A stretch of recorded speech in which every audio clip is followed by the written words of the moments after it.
You and I are living in the atomic age. The peaceful atom, no longer just a laboratory dream, is here today, working wonders, providing a happier, more abundant world for all mankind. Already, atomic development is a major factor in the American economy. Thousands of men and women earn their livelihood by harnessing nuclear energy for our benefit. The Chamber of Commerce of the United States is going to introduce you to just a few of these atomic wonders, miracles that are happening all about you, wherever you are, because the atom has come to town.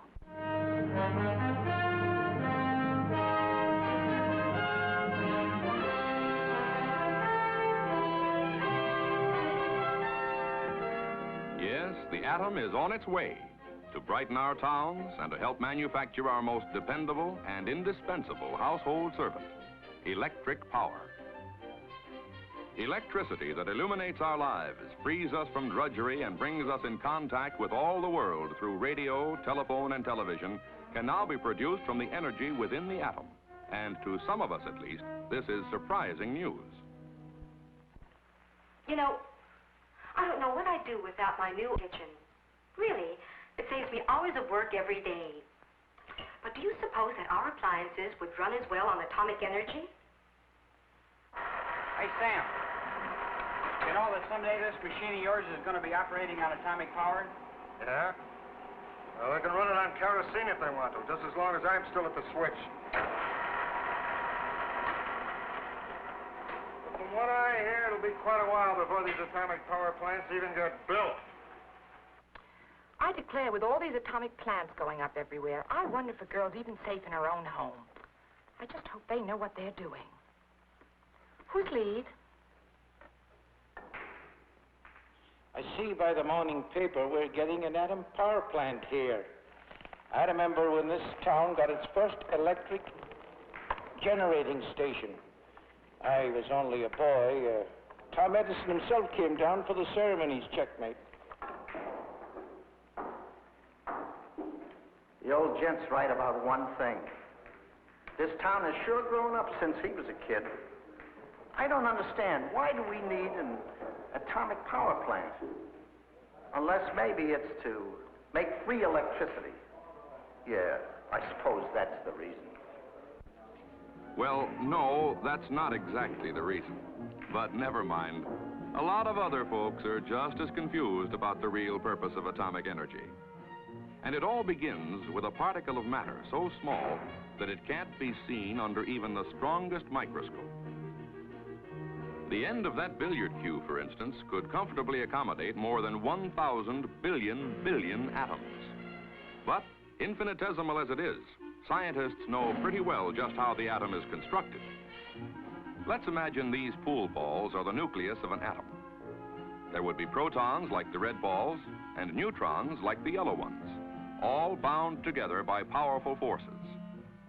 If our atom is split or fissioned, some of the energy is released. A few of the neutrons go flying off and can be made to split other atoms, which release their energy in a chain reaction.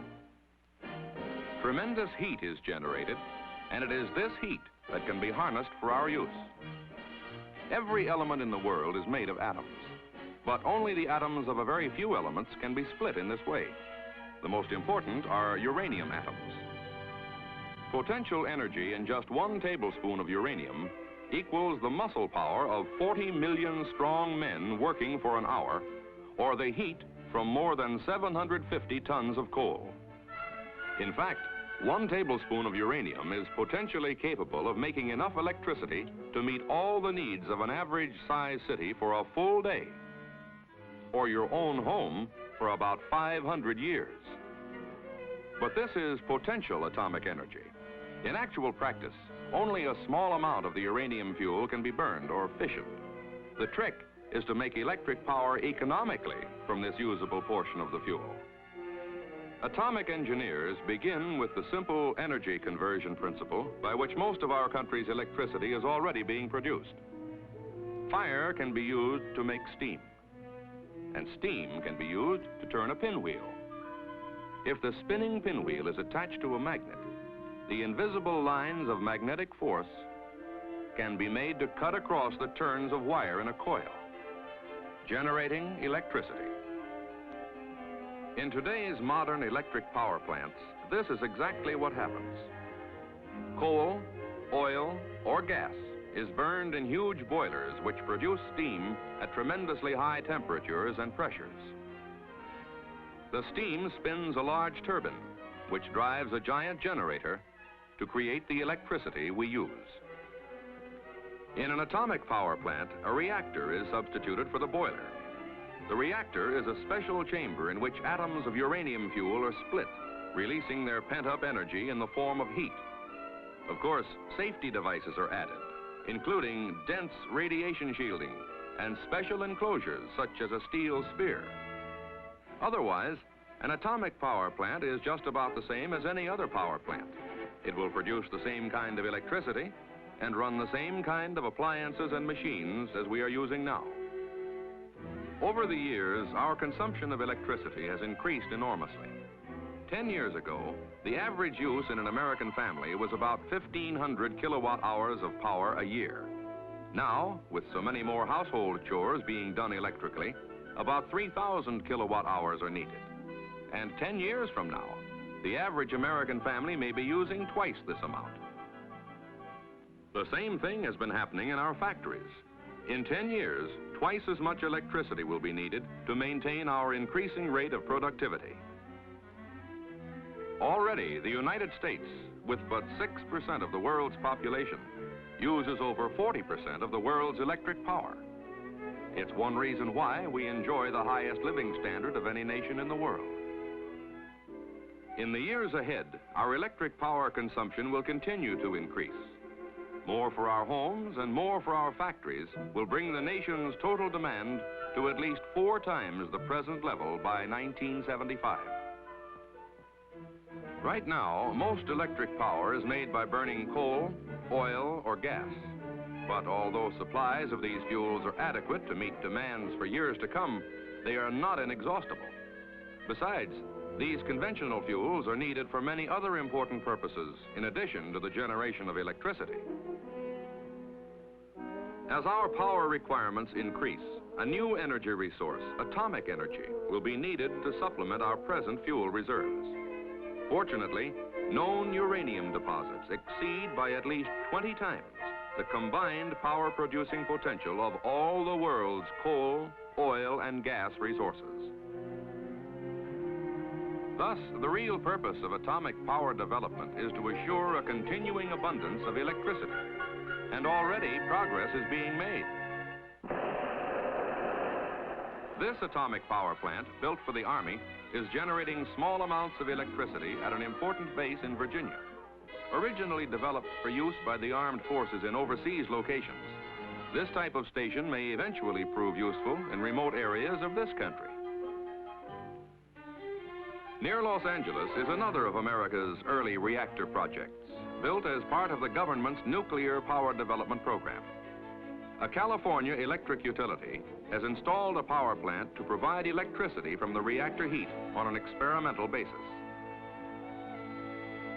Near Pleasanton, California, is the nation's first nuclear power plant built entirely with free enterprise funds. As with every atomic plant, special attention has been given to safety. automatic control equipment would shut down the plant instantaneously if, for any reason, fission began to take place too rapidly. A thick steel and concrete vessel would contain radiation even in the most serious kind of accident imaginable. Atomic power plants will be good neighbors wherever they are built.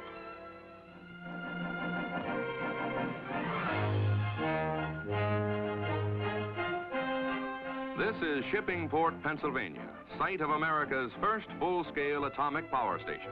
When completed, it will be the largest known atomic plant in the world, devoted exclusively to peaceful purposes. But it won't make free electricity. No atomic plant ever will. Shippingport's complex nuclear apparatus and tons of concrete and steel add up to a multi-million-dollar investment, jointly shared by government and business. On the quiet banks of the Ohio River, genuine evidence of our nation's atomic progress.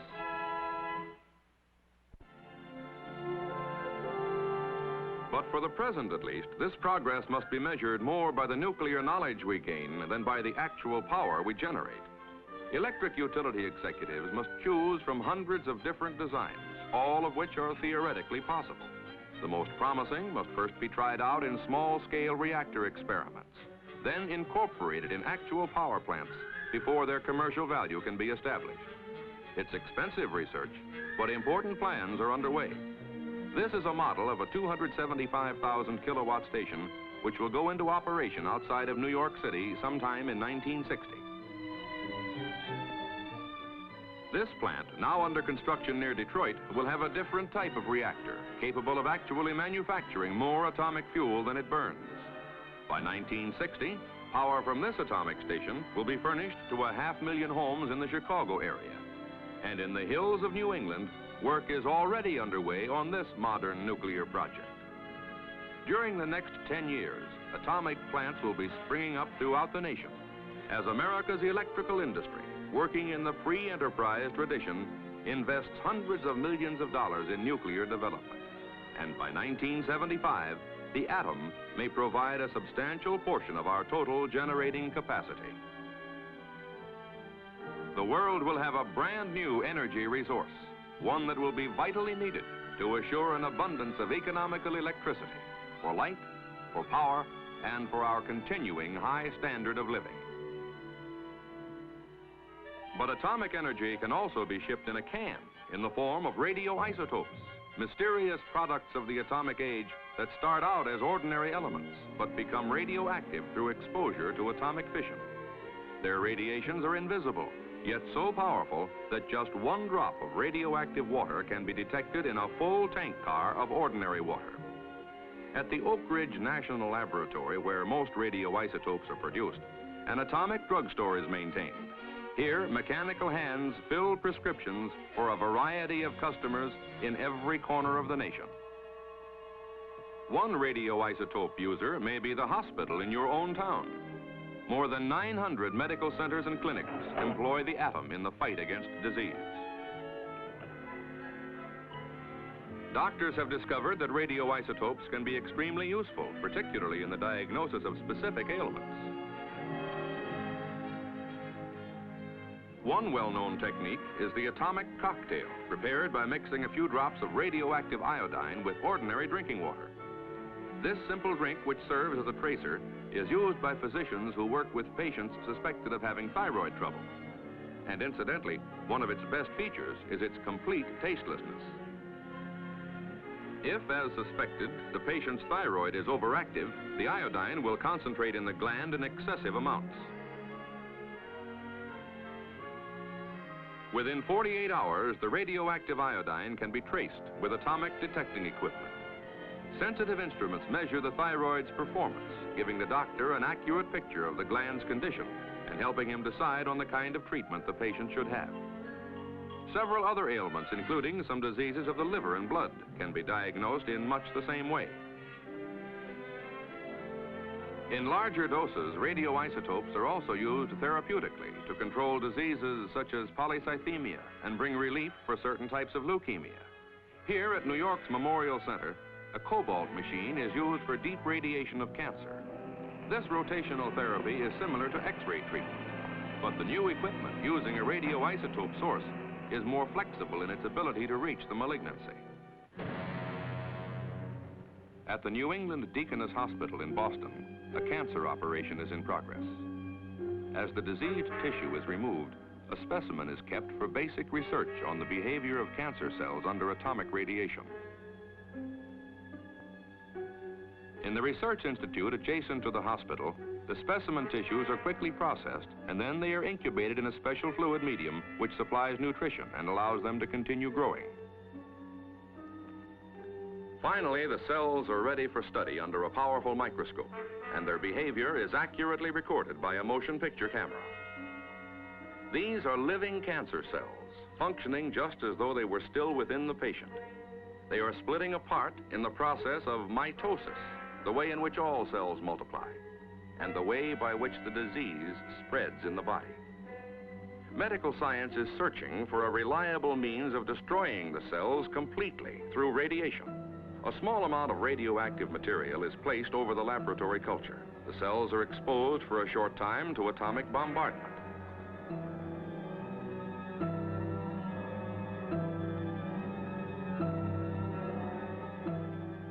Here is a cancer cell actually dying after radiation. Its furious struggle to split is of no avail, and its malignant growth is halted. If it were still within the patient's body, it could no longer threaten his life. Many hours of painstaking research lie ahead before these laboratory successes can be translated into actual clinical practice. But each day, medical science moves closer to the complete conquest of this dreaded disease. And already, through the healing power of the atom, we can all look forward to happier, healthier lives for ourselves and our families.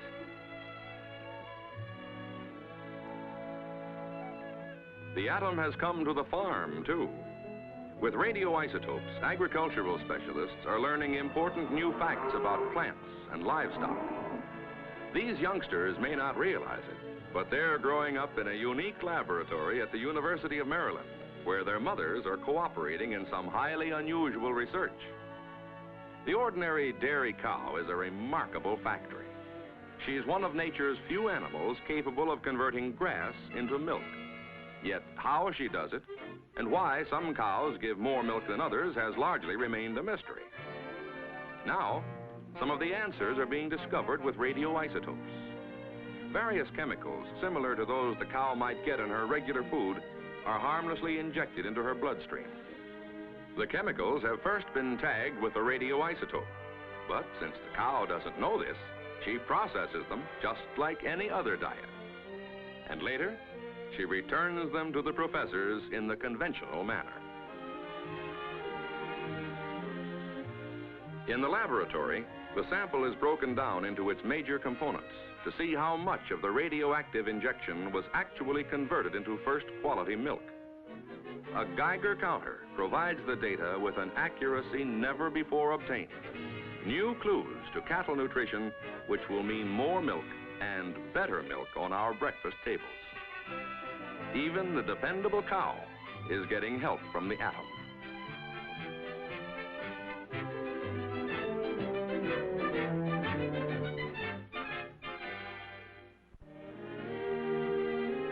Here's an event that takes place every autumn in the Southland, the peanut harvest.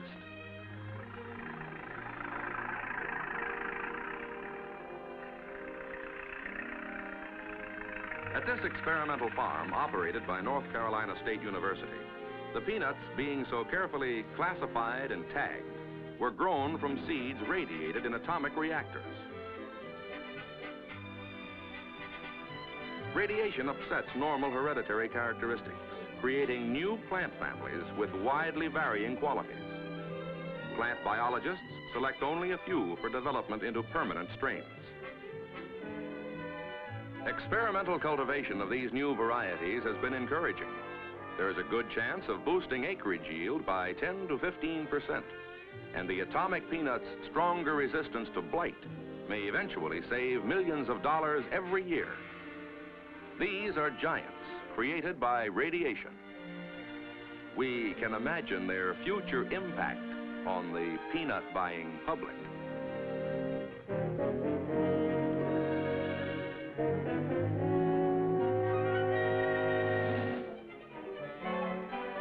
But equally significant are the many manufactured products, including the family car, which are now being developed with atomic energy.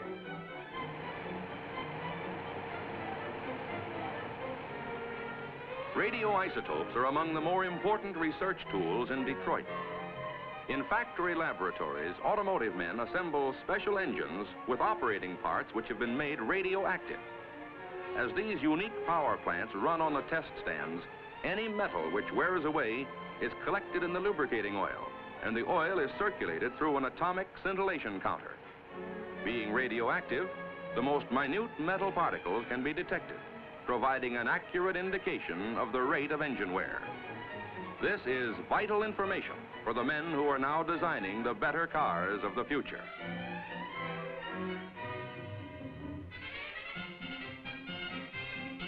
The tires on your car also wear longer, thanks to the atom. For nowadays, radioisotopes help check quality. Much of the strength in an automobile tire comes from its nylon core, to which just the right amount of rubber coating must be added for maximum safety.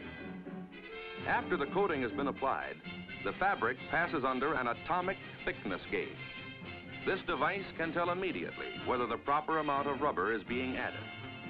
If there's a fraction too much or too little, the gauge sends back a signal and the machine is readjusted. This is automation, a giant rubber mill controlled by invisible atomic rays. And it means a safer set of tires on your own family car.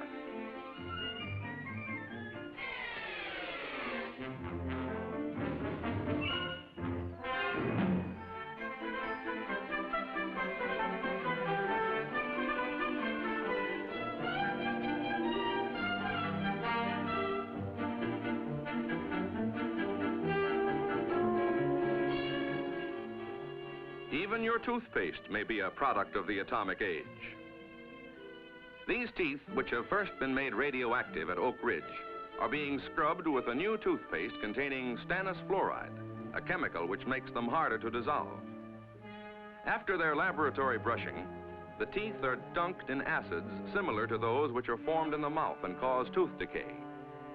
The acid solution, if it does succeed in dissolving any of the tooth enamel, must also pick up its radioactivity, which can be accurately measured in a Geiger counter.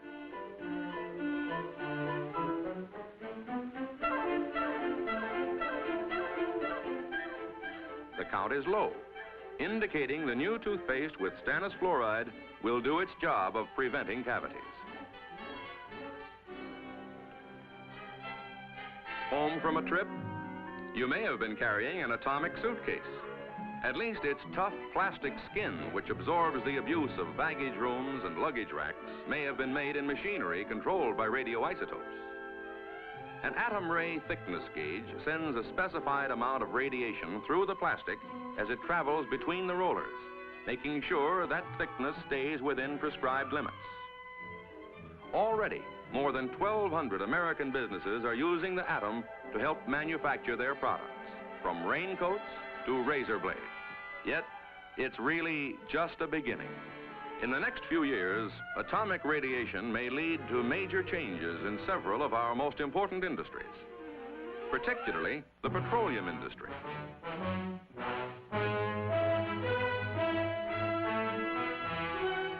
Nowadays, only 1 in 9 exploratory wells pays off, as oil becomes harder and harder to find. The Earth still holds plenty of oil hidden within certain types of rock strata. But no one can tell ahead of time just where these formations are located. Drilling operations must be halted while samples of rock at different depths are cored out and brought up for inspection.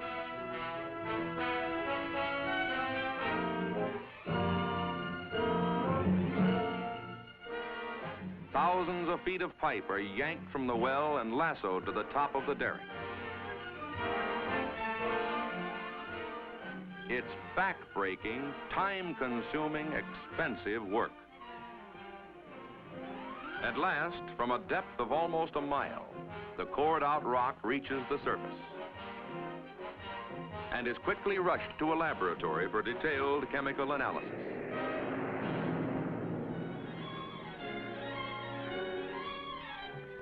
For years, oil companies have been searching for a better means of identifying mineral formations below the Earth. Now, atomic energy may offer the answer. In the research laboratory, various types of rock are collected and prepared for testing. Since every mineral reacts differently to radiation, scientists can now identify specific rock strata by their radiation responses. A particle accelerator, or atom smasher, is used to bombard the rock specimens. The test is ready. The room is evacuated. The accelerator is energized. As radiation intensity builds up, the reaction of the sample is recorded, providing definite identification of many of the mineral elements in the rock.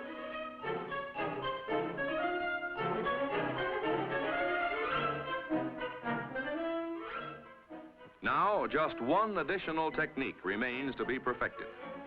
Engineers are experimenting with a portable downhole radiation source. With this miniature atom smasher, oilmen may be able to obtain instrument readings at the site, and by comparing them with laboratory data already gathered, correctly identify the rock formations below. Radiation will be the eyes of the geologist, allowing him to see literally thousands of feet below the surface of the Earth to where our hidden resources lie buried. But there is yet another way by which atomic energy may revolutionize this same industry. Eventually, radiation may be employed to produce completely new kinds of fuels and lubricants. These engineers are preparing an experimental device in which crude oil can be maintained under conditions similar to those in a full-scale refinery. In a few minutes, this test apparatus will be exposed to radiation from an atomic reactor built expressly for this type of research. The reactor is constructed like a swimming pool, half of which can be drained while the operators prepare the experiment. After the test device has been firmly anchored to a movable rack, it too is covered with water.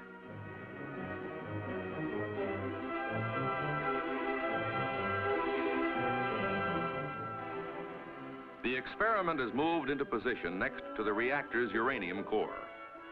When the chain reaction starts, atomic bombardment will literally tear apart the petroleum molecules. But this change in molecular structure may lead to better fuels in your automobile. Everything is in readiness for the test. Control equipment is switched on and the reactor comes to life. We will be watching atomic fission. As the speed of the chain reaction increases, the core begins to glow. It grows brighter and brighter as its penetrating stream of neutrons strike home. Though no one can foretell the exact results of this particular experiment, one fact is clear.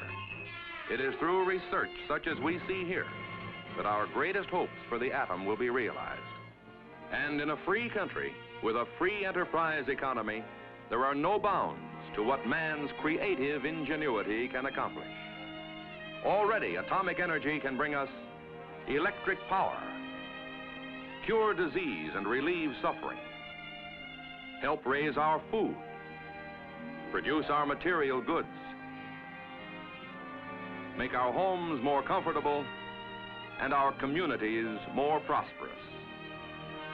Yes, the atom has come to town.